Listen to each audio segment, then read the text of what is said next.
প্রেতাত্মাদের আপনার চারপাশে রেখে আপনি যে স্বপ্ন দেখছেন, বাংলার হাজারো শহীদ যে স্বপ্নের কারণে রক্ত দিয়েছে, সেই স্বপ্ন পূরণ হবে না। অতএব এখনো সময় আছে, নিজের ভুলগুলোকে উপলব্ধি করুন, ভারতীয় প্রেসক্রিপশনকে বাদ দিন, সাচ্চা জাতীয়তাবাদ এবং ইসলামী মূল্যবোধে বিশ্বাসী হয়ে বাংলাদেশকে সামনের দিকে এগিয়ে নিয়ে যাওয়ার চেষ্টা করুন। আমরা যতই মিডিয়ার সামনে এসে বলে থাকি আমরা একসাথে আছি, কাঁধে কাঁধ মিলিয়ে আছি, কিন্তু বাস্তবতা হচ্ছে অগাস্ট মাসের 5 তারিখের পরে আমাদের সেই ঐক্যটা দেখা যাচ্ছে না। সেখানে ফাটল ধরেছে। সেই ফাটলের সুযোগটা পাচ্ছে ফ্যাসিস্ট শেখ হাসিনা এবং আওয়ামী লীগ, অন্য কেউ নয়। আজকে 101তম দিন ফ্যাসিস্ট শেখ হাসিনা পবিত্র বাংলার ভূমি ছেড়ে চলে যাওয়ার 101তম দিন। ভারতের সংবিধান অনুযায়ী এই জাতীয় আশ্রয়প্রাপ্ত মানুষকে কূটনৈতিক পাসপোর্টের আওতায় তারা 45 দিন রাখতে পারে। আজকে 101তম দিন ভারত ফ্যাসিস্ট শেখ হাসিনাকে আশ্রয় দিয়ে রেখেছে। শেখ হাসিনা ভারতে বসে ফোনালাপ করছেন, ওনার পিতা শেখ মুজিবকে ত্যাগ করে ডোনাল্ড ট্রাম্পকে পিতা বানানোর নির্দেশনা দিচ্ছেন। ডোনাল্ড ট্রাম্পের ছবি নিয়ে আন্দোলন সংগ্রাম করতে যাচ্ছে আওয়ামী লীগ, আর আমরা সেটা প্রতিরোধ করার জন্য রাজপথে নামছি। এটা হওয়ার কথা ছিল না। এটা হওয়ার কথা ছিল না যে গতকাল রাতে রাজপথে বৈষম্য বিরোধী আন্দোলনের আহতরা পা হারিয়ে, হাত হারিয়ে, চোখ হারিয়ে রাজপথে নেমে সুচিকিৎসার দাবি জানাবে। এটা হওয়ার কথা ছিল না। এটা হওয়ার কথা ছিল না। এই আন্দোলনে যারা শহীদ ছিল তারা এখনো অপেক্ষায় থাকবে যে কবে অন্তর্বর্তীকালীন সরকার তাদের পাশে দাঁড়াবে, অর্থ সহায়তা দিবে, তাদের পরিবারের জন্য কিছু ব্যবস্থা করবে। এটা হওয়ার কথা ছিল না। সচিবালয়, প্রশাসন, এমবেসি থেকে শুরু করে আওয়ামী প্রেতাত্মারা যেভাবে এখনো তাদের কার্যক্রম পরিচালনা করছে, এটাও হওয়ার কথা ছিল না। আমরা প্রফেসর মোহাম্মদ ইউনূসের নেতৃত্বে অন্তর্বর্তীকালীন সরকারকে বাংলাদেশের প্রত্যেকটা গণতান্ত্রিক দল সমর্থন দিয়েছিলাম, এখনো সমর্থন দিচ্ছি। আমরা বারবার বলছি আপনারা ব্যর্থ হওয়া যাবে না, আপনারা ব্যর্থ হলে বাংলাদেশ ব্যর্থ হবে। কিন্তু এর মানে এই নয় যে আপনারা আওয়ামী প্রেতাত্মাদের প্রশাসনের বিভিন্ন স্তর থেকে সরাতে দিনের পর দিন কালক্ষেপণ করবেন এবং ব্যর্থ হবেন।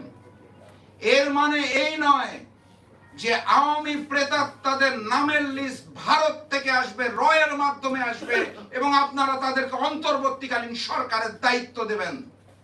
এর মানে এই নয় যে আপনাদেরকে সমর্থন দেওয়ার নামে আমরা চোখের মধ্যে পট্টি বাঁধবো, মুখ বন্ধ করবো এবং প্রতিবাদ করতে পারবো না। আপনারাই বলেছিলেন ভুল হলে ধরিয়ে দিতে, আমরা বারবার আপনাদেরকে ধরিয়ে দিচ্ছি। আপনারা দায়িত্ব গ্রহণ করার পর 3 মাস পেরিয়ে গেছে, আপনারা একটি রোডম্যাপ ঘোষণা করতে পারছেন না।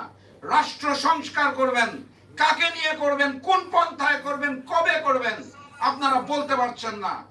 আপনারা অন্তর্বর্তীকালীন সরকার অলরেডি ভারতীয় প্রেসক্রিপশনে চলা শুরু করেছেন। ভারতের দেওয়া লিস্ট দিয়ে আপনারা অন্তর্বর্তীকালীন সরকারে নিয়োগ দিচ্ছেন। সচিবালয়ের গুরুত্বপূর্ণ জায়গা থেকে আপনারা আওয়ামী প্রেতাত্মাদের সরাতে পারছেন না, প্রশাসন থেকে সরাতে পারছেন না। অন্তর্বর্তীকালীন সরকার নামটাই স্পষ্ট। অতীতে একটা সরকার ছিল, সামনে একটি সরকার আসবে, মাঝের সময় সরকার।